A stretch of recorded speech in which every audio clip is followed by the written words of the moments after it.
ബഹുമാനപ്പെട്ട അധ്യാപകരെ, എന്റെ പ്രിയ കൂട്ടുകാരെ, എല്ലാവർക്കും എന്റെ വിനീതമായ നമസ്കാരം. ജൂൺ 19 ലോക വായനാ ദിനം. വായിച്ചു വളരുക, ചിന്തിച്ച് വിവേകം നേടുക എന്ന മുദ്രാവാക്യത്തിലൂടെ കേരളീയ ജനതയെ വായനയുടെ ലോകത്തേക്ക് കൈപിടിച്ചുയർത്തിയ ആ വലിയ മനുഷ്യന്റെ ഓർമ്മ ദിനം.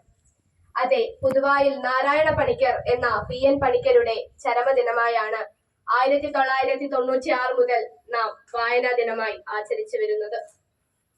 ലോകം മുഴുവൻ അംഗീകരിക്കുകയും ബഹുമാനിക്കുകയും ചെയ്യുന്ന ഒരു കലയാണ് വായന. ചിന്താശക്തിയും ഭാവനാശക്തിയും വർദ്ധിപ്പിച്ച് ജീവിതത്തിൽ വിജയം നേടിയ പലരും വായനയുടെ ശക്തി എത്രത്തോളമെന്ന് തിരിച്ചറിഞ്ഞവരാണ്. Mahatma Gandhi, APJ Abdul Kalam, Abraham Lincoln ഇവരിൽ ചുരുക്കം ചിലർ മാത്രം. വായനയുടെ പ്രാധാന്യത്തെ കുറിച്ച് ഓർക്കുമ്പോൾ നമ്മുടെ മനസ്സിലേക്ക് ആദ്യം എത്തുന്ന ഒരു കുഞ്ഞു കവിതയുണ്ട്. വായിച്ചാലും വളരും, വായിച്ചില്ലെങ്കിലും വളരും. വായിച്ചു വളർന്നാൽ വിളയും, വായിക്കാതെ വളർന്നാൽ വളയും എന്ന കുഞ്ഞുണ്ണിമാഷിന്റെ വരികൾ ഇന്നത്തെ കാലത്ത് ഏറെ പ്രാധാന്യം അർഹിക്കുന്നു. പക്ഷേ വായനയുടെ പ്രാധാന്യത്തെ കുറിച്ച് ഓർക്കുമ്പോൾ എന്റെ മനസ്സിലേക്ക് ആദ്യം എത്തുന്നത് ഒരു കഥയാണ്. പണ്ട് ഒരു ബാലൻ ജീവിച്ചിരുന്നു. ചെറുപ്രായത്തിൽ തന്നെ ദരിദ്രനായ ബാലന് പുസ്തകങ്ങളോട് കടുത്ത ആരാധനയായിരുന്നു. അങ്ങനെ പുസ്തകങ്ങളോട് ആരാധന തോന്നിയ ഈ ബാലൻ മറ്റൊരാളിൽ നിന്നും ഒരു പുസ്തകം കടം വാങ്ങി. പക്ഷേ അവന്റെ പക്കൽ നിന്നും ആ പുസ്തകം മഴ നനഞ്ഞു പോയതിനാൽ അവൻ ആ പുസ്തകം തിരിച്ചേൽപ്പിക്കാനായില്ല. തൽഫലമായ ബാലൻ പുസ്തകം കടം വാങ്ങിയ വീട്ടിൽ അപമാനിതനായി വിറക് വെട്ടി കൊടുക്കേണ്ടി വന്നു. പക്ഷേ ഇന്ന് ആ ബാലനെ നിങ്ങൾ പറഞ്ഞാൽ അറിയും. ചരിത്രത്തിന്റെ താളുകൾ മറിച്ചു നോക്കുമ്പോൾ ദരിദ്രനായ ആ ബാലൻ അമേരിക്കൻ പ്രസിഡന്റ് ആയിരിക്കുന്നു. അതെ, ആ ബാലന്റെ പേര് അബ്രഹാം ലിങ്കൺ. ഓരോ പുസ്തകവും അറിവിന്റെ അത്ഭുത ലോകമാണ്. ആ ലോകത്തേക്ക് എത്തിച്ചേരാനുള്ള വഴിയാണ് വായന.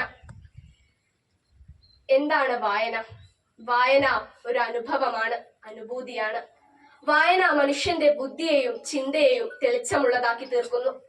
വായനയിലൂടെ നാം അറിവ് നേടുമ്പോൾ മനസ്സിന്റെ വേലിക്കെട്ടുകൾ ഓരോന്നായി അഴിയുന്നു.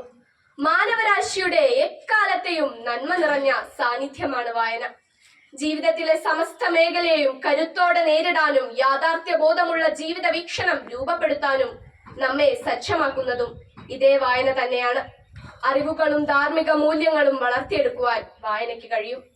അറിവ് നേടുക എന്നത് എളുപ്പമായ ഒരു കാര്യമല്ല. അറിവ് നേടുക എന്നതിൽ പ്രധാന പങ്ക് വഹിക്കുന്നത് വായന തന്നെയാണ്.